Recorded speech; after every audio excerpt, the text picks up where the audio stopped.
Hi, everyone, and welcome to a brand new PILCast episode. In today's episode, you'll be hearing from Kelvin Waller, who is the chief of the Portfolio Management Branch within FEMA's Enterprise Data and Analytics Modernization Initiative in the Office of Policy and Program Analysis. Today, you'll be hearing about how his team used innovative techniques to find the best suited vendor to perform critical services at FEMA. Let's get started. The information discussed in this PILCast episode are merely opinions and do not constitute formal policy or legal guidance of any kind. Hi, Kelvin. Welcome. Glad to have you on today's PILCast. Thanks, Adam, for having me. I'm glad to be here. So, Kelvin, tell us more about what you are buying. So FEMA was purchasing agile development software for our FEMA Data Exchange initiative, which would enable FEMA to ingest, curate, analyze, and display data from a variety of data sources throughout FEMA. So this effort replaces a legacy system that curated and ingested probably about 10 to 50% of all our data. This will actually improve our data curating and analyzing to up to 80 to 90%. So it allows leadership to take the data and make quick, effective decisions. Awesome. So I know for your process, your team used a host of different innovative techniques. And as part of your phased evaluation approach, after an advisory down select based on vendors' demonstrated corporate experience, your team had vendors demonstrate their technical capability through a technical demonstration. The demonstration, I know, involved a technical challenge use case scenario.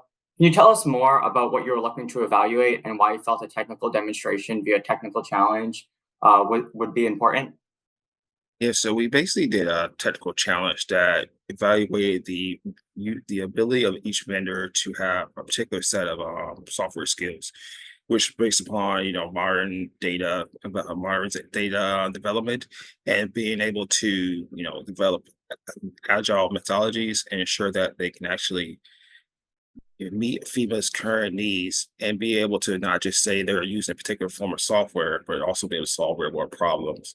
So we took that and had a 1 hour challenge where they basically did a demonstration based upon their ability to use what they said from a skill set standpoint proposal and actually, basically pull up FEMA data, you display it and address certain potential, I would say decisions based upon the current status of FEMA. Afterwards, we took a 30-minute caucus, discussed this, and then asked them questions about their actual their actual technical challenge. So. Do you feel doing this helped increase competition between all the vendors? Yes, it did greatly increase competition because each vendor basically said they could have all the skill sets based upon current needs of agile development. However, when you actually had a real world problem, each vendor approached it differently. You had a different understanding of our data and had a different understanding of actual tools themselves. So you can actually tell who actually had the best skills possible based upon the challenge. Mhm. And do you feel there are any lessons learned? So for the most part, the main lesson learned would be that having more time to do Q&A set part of it, because we had technical challenge, took it back, thought about it, and then asked the vendors, 30 minutes of questions. Mhm. However, if we had gave them more time to actually address those questions, we probably would have got a little bit more from their understanding of technical challenge and also got more feedback from them. Awesome. And do you feel you would do this process again? Yes, we push to do it again based upon procurement timelines. It does take a little bit more time, but I do Mhm. recommend it for everyone. Awesome. Thank you so much. And I just want to thank you again for stopping by and sharing your story with everyone.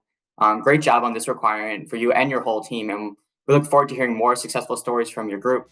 And let us know what you think in the comments. Please like this video, share this video with your friends, subscribe to our channel, and hit that notification button so you'll know when we have more updates. And thank you and see you next time.